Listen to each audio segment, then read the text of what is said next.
खत्म करते हुए दर्शकों को एक महत्वपूर्ण जानकारी बता देते हैं। जान लेते हैं आचार्य जी से आज का महा उपाय।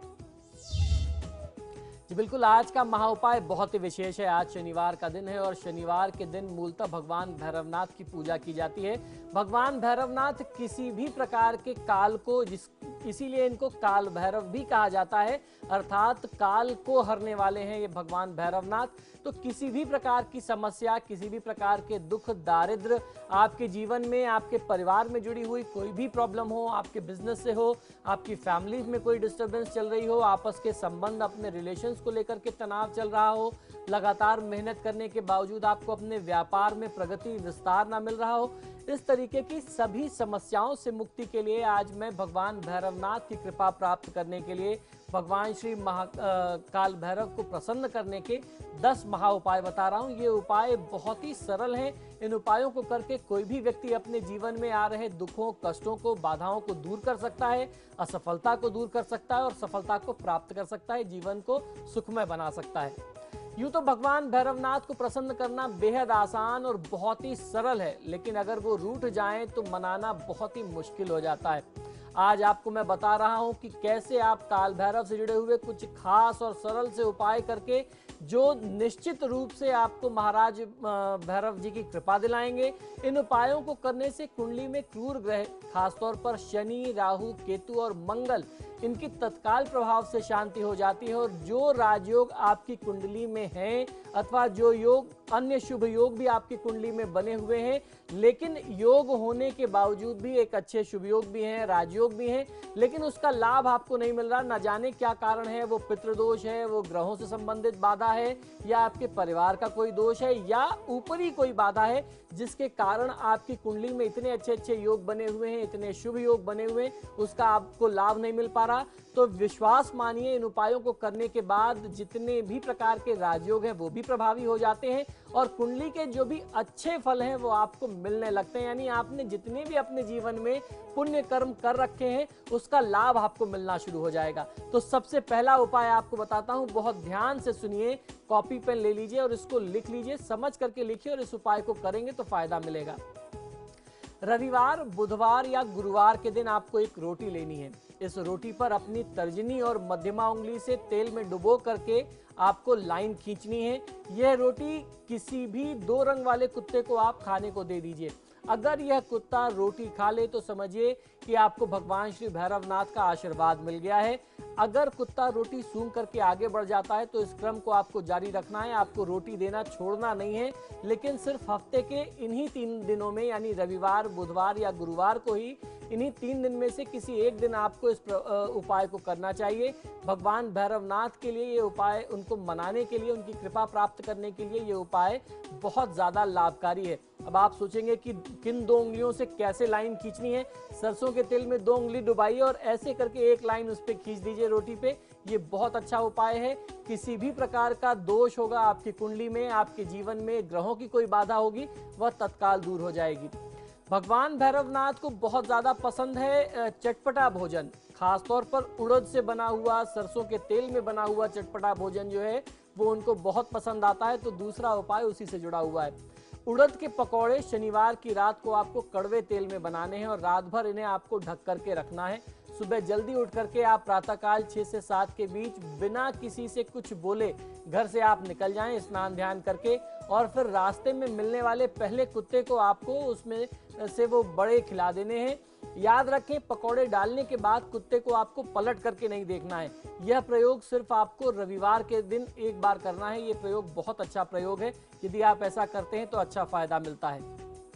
शनिवार के दिन शहर के किसी भी ऐसे भैरवनाथ जी के मंदिर में आप जाएं या ऐसे मंदिर को खोज लें जिन्हें लोगों ने पूजना लगभग छोड़ ही दिया है, जहां बहुत कम लोग जाते हैं या कोई नहीं जाता है। अगर आपको ऐसा कोई स्थान मिल जाए, ऐसा कोई मंदिर पता लग जाए तो बहुत अच्छा होगा, अन्यथा आप किसी भी भगवान भैरव के मंदिर में जा सकते हैं। रविवार की सुबह सिंदूर, तेल, नारियल और पुए, आटे के पुए आपको बनाने हैं और जलेबी लेकर के आप वहां मंदिर में पहुंच जाएं।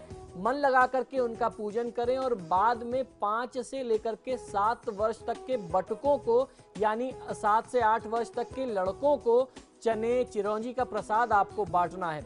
साथ लाए हुए जलेबी, नारियल, पुए आदि भी आप उन्हें बांट दीजिए जो आपने भगवान भैरवनाथ जी को भोग लगाया था। याद रखिए कि अपूज्य भैरव की पूजा जो है वो भैरवनाथ जी को बहुत ज़्यादा प्रसन्न करती है, खासतौर पर ऐसे मंदिर में जहां पुराने समय में बहुत पूजा होती रही और हाल फिलहाल में लोगों ने वहां मंदिर में जाना, पूजा करना छोड़ दिया है। ऐसे किसी भैरव मंदिर में जाकर के यदि आप पूजा करते हैं तो आपको तत्काल प्रभाव से लाभ मिलता है, उनकी कृपा आपको तुरंत ही मिल जाती है। चौथा उपाय यह है कि प्रति गुरुवार कुत्ते को गुड़ आपको अपने हाथ से जरूर देना चाहिए। ये बहुत अच्छा उपाय है।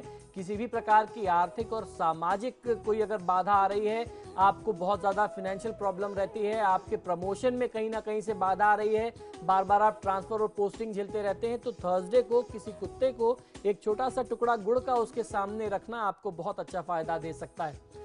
किसी अपंग या भिखारी को चटपटा और तीखा भोजन दान करें। चटपटे भोजन में उड़द की दाल से बना हुआ कोई ना कोई एक चीज़ ज़रूर होनी चाहिए। या तो आप चाहें तो उड़द की दाल और चावल की एक अच्छी सी चटपटी सी खिचड़ी भी बना सकते हैं और उसके साथ उनको भोजन में अचार, चटनी और कुछ मीठा, उसके बाद एक कोई मिठाई ज़रूर दीजिए। ये चीज़ें भैरव जी को बहुत प्रिय हैं। अगर आप ऐसा किसी गरीब व्यक्ति को, दरिद्र व्यक्ति को देते हैं तो उनकी कृपा आपको सीधे तौर पर मिलती है। छठा उपाय यह है कि 1.25 किलो जलेबी बुधवार के दिन भैरवनाथ जी के मंदिर में चढ़ाएं और फिर वहां मंदिर में बैठे हुए जो भी भिखारी हैं, जो भी भिक्षु लोग हैं, जो भीख मांग रहे हैं, दरिद्र नारायण हैं, उनके बीच में बांट दें। उनमें से कुछ टुकड़ा प्रसाद का, जलेबी का आपको कुत्तों के आगे भी जरूर डालना चाहिए। कुत्तों के लिए बार बार इसलिए चर्चा आ रही है क्योंकि भैरवनाथ जी की जो सवारी है वह श्वान है, यानी कुत्ता है। सीधे तौर पर वह जुड़े हुए हैं, खासतौर पर काला कुत्ता या 2 रंग में, काले और सफेद में अगर कोई कुत्ता आपको मिलता है तो वो बहुत अच्छा होता है। अब उपाय नंबर 7, इसको फिर से समझ लीजिए। शनिवार और रविवार के दिन कड़वे तेल में यानी सरसों के तेल में पापड़, पकौड़े और पुए जैसी विविध पकवान आपको बनाने चाहिए, तलने चाहिए और गरीब बस्ती में जाकर के आपको गरीबों के बीच में इनका वितरण कर देना चाहिए। उपाय नंबर 8 बहुत ही आसान है। रविवार या शुक्रवार को किसी भी भैरव मंदिर में गुलाब या चंदन और गूगल की खुशबूदार अगरबत्ती लेकर के जाएं। भगवान भैरव के समक्ष आप इन्हें जलाएं। सरसों के तेल का दीपक वहां जलाएं और कपूर से भगवान भैरव की आरती करें।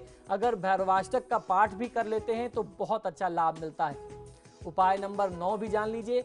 5 नींबू 5 गुरुवार तक भैरव जी को आपको चढ़ाना चाहिए। इसको चढ़ाने से किसी भी प्रकार का तंत्र, मंत्र, ऊपरी बाधा, नजर, टोना, टुटका, वशीकरण, मारण, मोहन, सम्मोहन, किसी भी प्रकार की कोई ऊपरी बाधा होगी, कोई जादू टोना होगा, कोई नजर की बात होगी तो वो तुरंत उतर जाती है। ये उपाय जो है पहले ही बार से, पहले दिन से ही प्रभावी हो जाता है।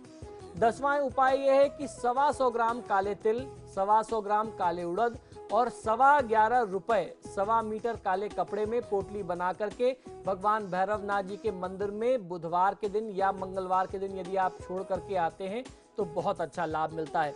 ये बहुत सरल से उपाय हैं। इन उपायों को करके आप बहुत अच्छा फायदा ले सकते हैं। लेकिन मेरे मन में एक उपाय आपको बताने के लिए और आ रहा है। ये 11वां उपाय होगा। आपको करना ये चाहिए कि अगर आपके परिवार में बहुत ज़्यादा लड़ाई झगड़ा रहता हो और आपको ऐसा डाउट हो कि आपके साथ साथ हमेशा कोई ना कोई और एक रहता है, कोई एक शक्ति और अदृश्य शक्ति आपके साथ चल रही है, आपको कोई और कंट्रोल कर रहा है, आपको ऐसा डाउट है कि आपके साथ या आपकी फैमिली में किसी के साथ कोई ऊपरी बाधा, कोई भूत प्रेत का साया, कुछ ऐसा चक्कर आ गया है, आप बार बार फील करते हैं कि घर में मेरे अलावा कोई और भी है, तो आपको ये उपाय जरूर करना चाहिए। आपको ये उपाय सैटरडे यानी शनिवार, संडे यानी रविवार या फिर मंगलवार के दिन, ट्यूसडे के दिन, 3 में से किसी एक दिन भी कर लेना चाहिए। एक बार करेंगे तो बहुत अच्छा फायदा मिलेगा। आपको करना यह है कि काली उड़द की आपको रात में भिगा करके उड़द रख देना है। अगले दिन अपने हाथ से आप उड़द पीसें और उससे बड़े बना लें। कोरे बड़े बनाने हैं। उस बड़े में आपको नमक नहीं डालना है, वो बड़ा बना करके सरसों के तेल में आपको वो बड़ा बनाना है और गिनती से 108 बड़ा आपको बनाना चाहिए। ये 108 बड़ा आप बना लीजिए और इसको काले कच्चे सूत के काले धागे में आप इसको माला की तरह पिरो लीजिए। घर के आसपास आपके शहर में जो भी भैरव मंदिर हो आप वहां जाएं, पुजारी जी से आग्रह करें, उनको कुछ दक्षिणा दें। भगवान भैरव जी के लिए आप कुछ फूल माला मिठाई है उनको भोग लगाने के लिए आप ले लीजिए और उनसे आग्रह करिए कि ये जो बड़े की माला मैंने बनाई है अपने हाथों से, आप ये भगवान भैरव को पहना दीजिए। जब ये उनके ऊपर पहना दी जाती है तो आपके जीवन में किसी भी प्रकार का कोई दुख होगा, कष्ट होगा, प्रॉपर्टी से रिलेटेड कोई कोर्ट केस चल रहा होगा या किसी भी तरीके का कोई कोर्ट केस आपके ऊपर होगा जिसमें आपको गलत तौर पर फंसा दिया गया हो, हर प्रकार के वाद विवाद से, हर प्रकार की ऊपरी बाधा से, तंत्र मंत्र से बचाने के लिए ये उपाय, ये प्रयोग बहुत ज्यादा प्रभावी है। तो उम्मीद करता हूं कि आज जो आपको 11 उपाय बताए हैं, निश्चित तौर पर आप इसका बहुत अच्छा लाभ लेंगे और इससे अपने जीवन को आप सफल बनाएंगे।